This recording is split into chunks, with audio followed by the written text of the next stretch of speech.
السلام عليكم ورحمة الله وبركاته.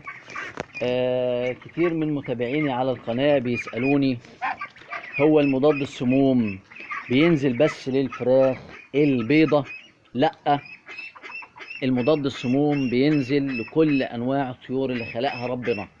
بينزل للبط الفرنساوي والبط السوداني والفراخ البلدي، لأن هي نفس الأعضاء وهو نفس الطيور.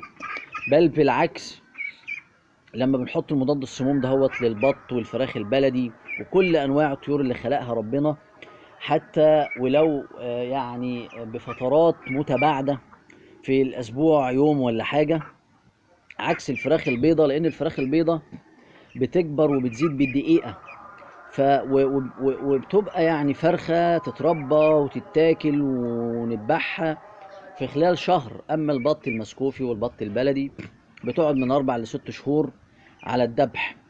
فلو حطيت لكل اسبوع كل اسبوع يوم 24 ساعة للفراخ البلدي، والبط البكيني والبط المسكوفي والبط الفرنساوي والبط السوداني والانواع بتاعة الطيور كلها، لو حطيت يوم واحد في الاسبوع هتجد زيادة وزنية، هتجد ان انت بتحافظ على الطيور بتاعتك دهيت من مشاكل كتير. لان السموم الفطرية دهيت زي ما قلت لحضراتكم بتبقى موجودة في العلف وفي المية وفي الشرب. فلما تحط يوم واحد حتى لو كل اسبوع هيحمي الطيور بتاعتك، وهيفلتر الاعضاء بتاعتها، الامعاء والكلى والكبد. ولو في مشاكل حتى في الغذاء، فاحنا بننزل للحاجات دهيت مضادات السموم. بنبدأ نحطها مثلا من عمر 15-20 يوم للفراخ البلدي. بنبدأ ولو عمر صغير مثلا عمر اسبوع ولا حاجة، بننزل ربع سنتي ولا نص سنتي على لتر مية. وبعد كده مفيش مشكلة ان احنا نزود مضاد السموم دهوت مع او كل ما الطير بيكبر ممكن نزود نص سنتي، سنتي ونص، 2 سنتي.